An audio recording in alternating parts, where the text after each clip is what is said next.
Hello everyone and welcome to GrainCraft episode number 4.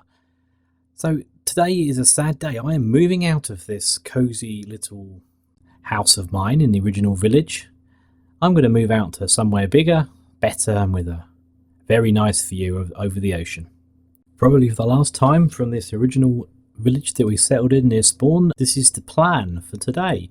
Episode number 4. So we are moving out. As I've said, we're going to moving all our stuff from the various chests that have been assembled and scattered around the world. We're going to move them all into our new home by the ocean. So we're going to start that. That's going to be first on the list.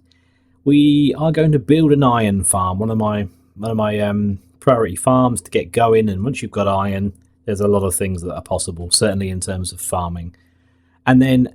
Finally, a little bit of exploring. I did say I would build in this episode. It's exactly what I plan to do.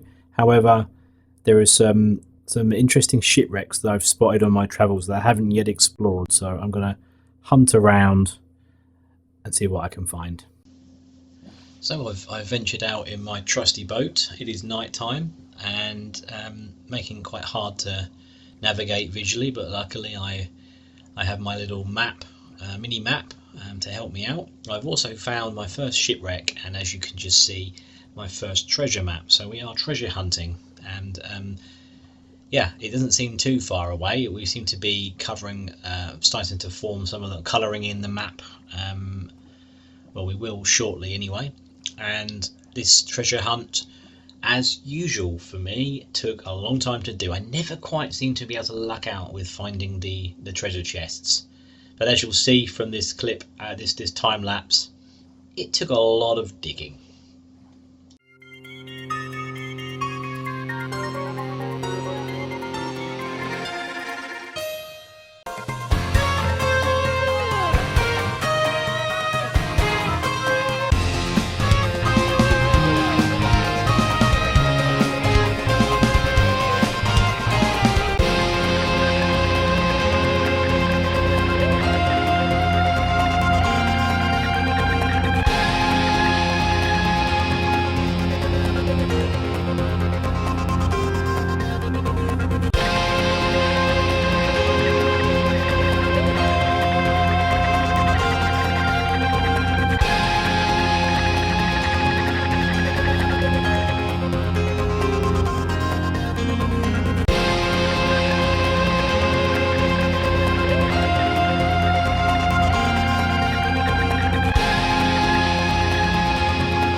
Later, we finally found the chest. That was well worth it though. There was a fair bit of gold in there and some other goodies, so pretty happy with that haul. Our shipwreck hunting adventure continued. We even managed to find a jungle, which in my experience is a slightly rarer biome than some of the others, and obviously there is some quite unique items, some quite unique animals in there that are very useful to know about, and it's not too far from home, so it's useful to have that on the map. But yeah, so onwards with the adventure. Let's try and find some more shipwrecks.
What on earth is going on here? This is some of the strangest terrain generation I have seen. But it's kind of cool. It could be quite a nice little building area there. I have to make a note of this location and come back to it later. Anyway, on with the rowing.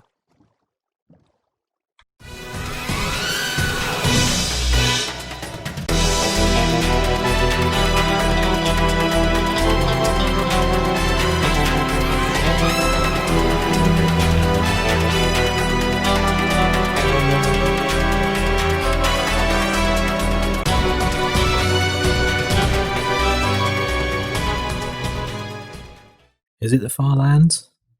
I thought that had been patched out of the game, but no, this is actually quite close to home. So here we have some more strange generation. I guess it's going to be fairly consistent all the way around. But it looks quite cool. We can get a good cross section of the cave. You might be able to see potentially some dungeons and some spawners. That would be quite handy. But for now, we're just going to have to ignore and move on. It's been a really long day exploring, finding all sorts of goodies. I'm on my way back home now, but I thought I'd stop by a swamp because we need some slimes. If we're going to be building some farms, we're going to need some slimes for sticky pistons. So just catch myself some food, and then I think we'll set up camp here and wait for the slimes to spawn.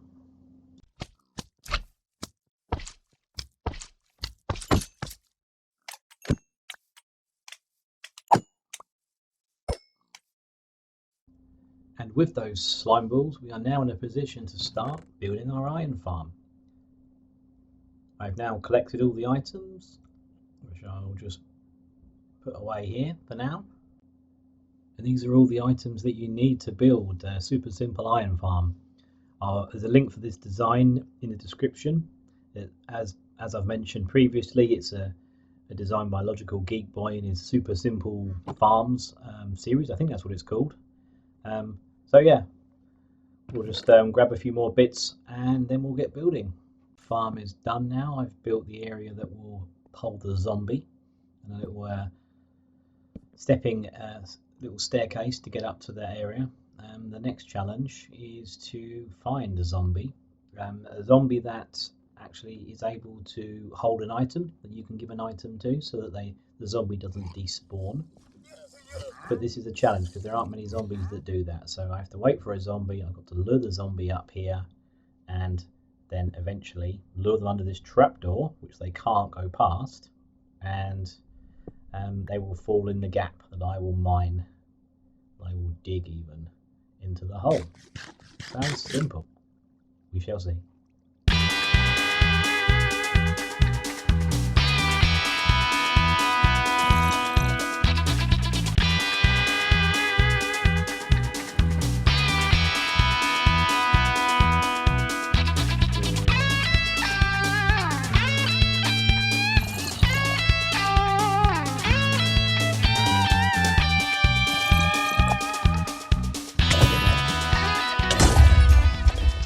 Ladies and gentlemen, I didn't manage to catch it on film, but we finally got ourselves a zombie that could actually hold something so they don't despawn. So they lured them into the little trap here, dug the soil away from underneath him, and here we are. We have a contained zombie.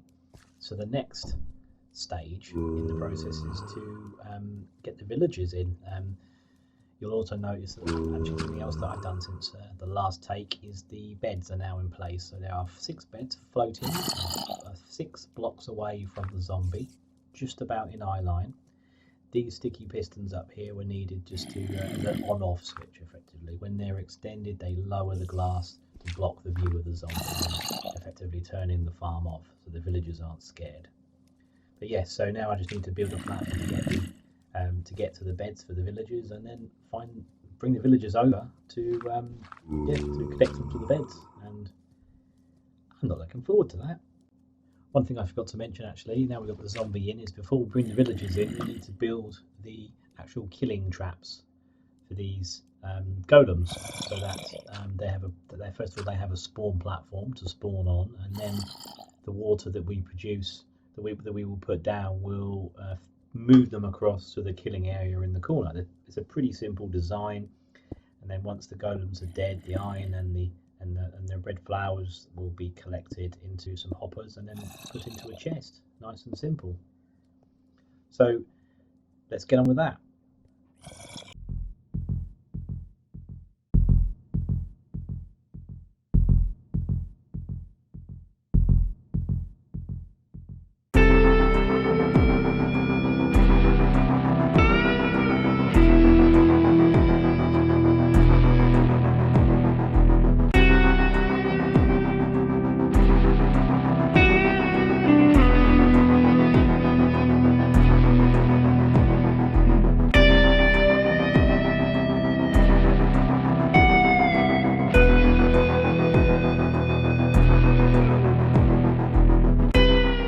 Well, that's it for building. This iron farmer's is very simple compared with some of the ones I've built in the past. As you can see, I mean, we have a spawning platform for the golems up there on one side, up there on the other side, 3 beds on each side for the villagers, and a zombie in the middle. At the moment, the farm is disabled because the zombie has been, because the pistons are extended, the glass block is now in front of the zombies, so villagers won't be able to see him. So this is a farm that can be turned off and on. Much more important on a multiplayer server than a single player world like this, of course, but it's useful to have. This might not be single player for long, I don't know. This zombie here, I haven't got a name tag, so he's after extensive searching for a zombie that would actually pick up a block. For those who don't know, if you name tag a zombie, he won't despawn. Also, if they've got a block in their hand, they won't despawn either. So either way works fine. So yeah, the farm is built. The killing platforms are up there. What happens is the golems spawn. They get pushed over to the lava trap. And there's some hoppers underneath there, which, as you can see, a chest on either side. The chests collect the iron and the roses as well that the golems drop. So that's the easy bit. Now, getting the villagers in these beds is not going to be. For those who've ever transported villagers before, yes, this is going to be a challenge. We certainly have no shortage of villagers, as you can see. Just checking the light levels so there's no nasty spawn during the process. But yeah, I think it's time to get cracking with this. So I've put some gates on here to let a few of them out at a time. Of course, they're all looking at me, so that may mean I get quite a few of them coming out because they seem to be quite keen on me for some reason. But I think what I'll probably do, just to help the flow of the villagers down into the portal here, which is the nether shortcut that I built in the last episode, I think we'll use a bit of water and just to push them and help them in the right direction. Phase 1 of villager transport is getting them into the nether. We're using the simplicity of a water stream. So we've got the portal down there. I'll put some gates in here. Wish me luck. Let's see how things go. Oh, don't get shy now. There's freedom awaiting you here.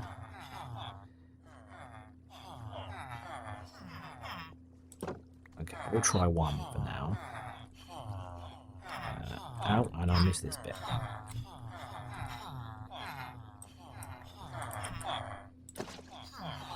Down you go.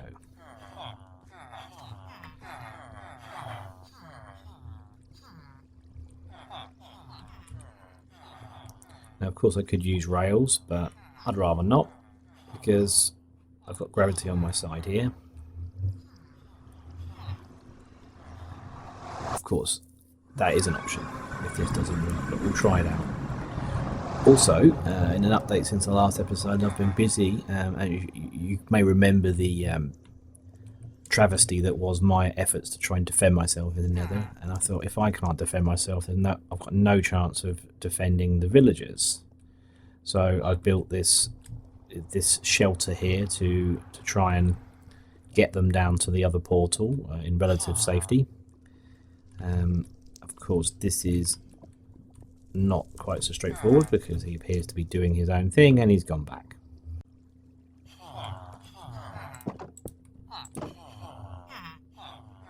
Right, appear to have gone in the portal. A few more than I anticipated.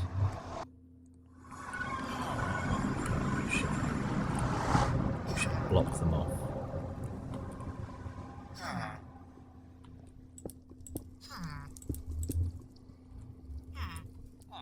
Come on over this way.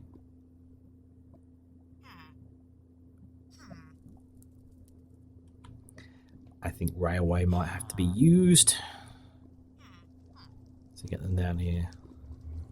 Because, in case you're not aware, you can't use water in the Nether.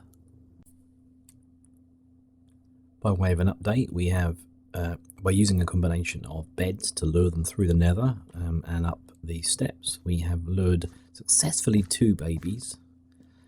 One of them has now grown up into their bed, so we are a third of the way through the villager transport. As you can see, they can't get off. There'll be golems spawning, I think, within maybe 1 or 2 more villagers. And the more villagers, the higher the spawn rates. And also believe this farm can be raised higher and stacked higher onto multiple levels to increase the efficiency. You can probably hear in the background that we have some iron golems. I'm cooking iron golems at the moment, which is great, and we've only got 3 villagers in place, so we're at 50% of the villagers and we're already spawning golems, so it's working well. We've just got to get the remaining 3 in place. We are almost there with our villager transport. We've got 1 more left. As you can see, 2 of them are well, behind me are sleeping and doing what they're supposed to. However, this last villager is proving problematic. He doesn't seem to want to link to his bed.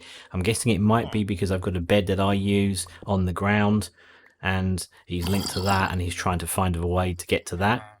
So I'm thinking if I go and sleep, I'll just deal with this. Excuse me, sir. You're not supposed to be here. Problem solved. If I go and sleep in my bed, that should potentially unlink that villager from this bed, and he should sleep. If all goes well, in the morning, if we head back up, I have a feeling that villager might be on his bed. It does look like it from here. Let's have a quick look.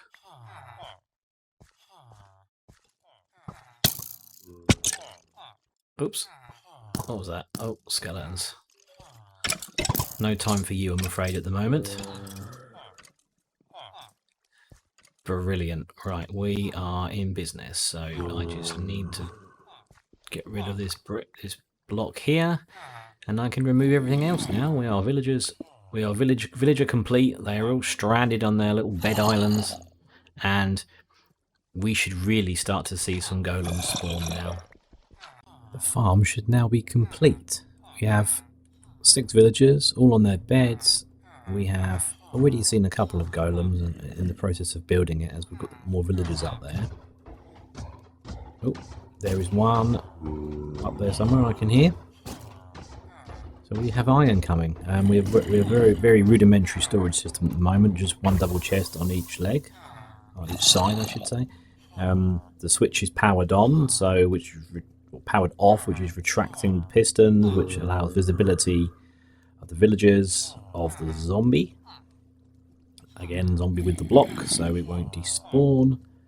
And yeah, this is the first module of our iron farm complete. So all I need to do is get rid of this stairway that I use to fetch the villagers. In terms of the villagers, I just used babies. I attracted them with beds along the way, much like I've done before on this series, and that lured them right up to the top. So that went quite well in the end once I got a routine going. So yeah, I think what I need to do really is build something around this to try and get to increase the storage, maybe bring the storage down to the ground, because I want a lot of iron. Bit of AFKing potentially overnight as well, just to get my stocks up. And the reason I do this farm, one of my first major farms after the village breeder, is quite simply iron. Is most other automated farms are built with a large amount of iron, and we can be more ambitious with the scale of what we do. with the plentiful iron supplies which we've got. So I think we'll leave this for now. We'll let the supplies build up. We will, in the future, add some extra layers on top to build up the rates. But this should do us for now. We should be looking at around about five stacks every I don't know, every half an hour or something like that, potentially. Further update, I've built myself some access to these chests up here, and what I'll plan to do is, first of all, I've buttoned the top here to prevent any iron golems spawning outside of where they should be. The rates appear to be pretty good. I've been standing here for about 10 minutes, and yeah, 48 iron ingots. Not too shabby, and that's from one half of the farm.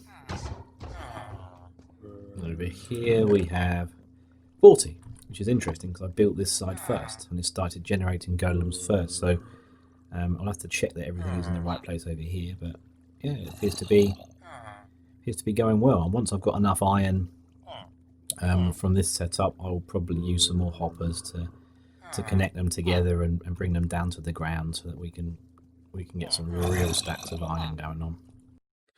And now I plan to head over to the new village that we're moving to, and this is a bit of a shortcut that I thought I would try into the lake below. One thing I did want to mention is this villager breeder stroke automatic crop farm. It's been a mixed bag, really. It's, as you can see, lots of crops, none of them being picked, and so we have a great success when it comes to villagers, and this is after I've depleted a lot of this for the iron farm. So villagers are not the problem. They're breeding like rabbits, but it's not been a great success in terms of crops coming down. They just don't seem to come down to this chest very often, very, very sparingly. So just a word for those who might be thinking about this in their own worlds. For the breeder, brilliant. As a crop producer, not so great. It's night time and I'm approaching the village that will form the starting area for my new base, and it looks very nice at night, doesn't it?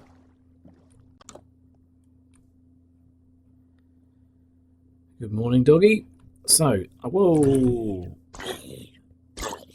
Okay, so we have some zombie villagers. We need to secure this village, I think, is the first priority. The village is now secure. Much like with the first village in episode 1, we have now a fully fenced, fully lit up, and very beautiful village. And we have a villager that is outside of the village. Oops. So yeah, this is and a floating tree as well. The village is now safe from predators. That's job 1 done. The next step is to start building a little more. So what I would like to do is the iron farm on top of the wall, that is very much going to be my industrial district, if you like, an area where I can build farms that aren't affected by the mob cap that much. So iron farms are a good example of that, because they are basically just a village, a place where you scare villagers and they make iron for you, nice and simple. However, around here, this is where we experience the terrain generation. So this completely, this creepers are not. Yeah, so this completely straight line by this village. And I've talked about wanting to build a port or harbour type area. I still want to do that, and this is absolutely perfect for that. We can just extend the village down here a little bit. It seems to be very popular for the sheep around here as well, so I don't know, maybe that's a hint a wool farm is on the way as well. So yeah, it's quite a long straight line, just to give you an idea of I'm anxious about that creeper. This is where we are now, all the way down here. So we've got lots of fairly flat green terrain to build on, sort of green plains, a little bit of snowy hills behind it as well. So lots of potential. Well, that's all the time we have for this episode today, folks. I hope you've enjoyed it. We've not quite done everything that we planned to do, but we do have a functioning iron farm, a secure functioning iron farm. We've got the beginnings of a new home in our village by the sea. We've done a little bit of exploring and found a little bit of loot from the quite significant amount of shipwrecks that seem to be generated in this world. So it's been a productive session. I hope you've enjoyed the episode, and please leave a like if you have. Please leave a comment if you want to interact, if you want to make some suggestions. I'm very keen on making some bone meal or making some sort of sustainable source of bone meal in the next episode. So I know you can do that through composters. I've yet to find a skeleton spawner. So yeah, any suggestions, any good designs that you know of, please do let me know in the comments. That would be much appreciated. And if you really want to help the channel out, please consider subscribing. That would be much appreciated too. Have a great day, everyone. Catch you next time.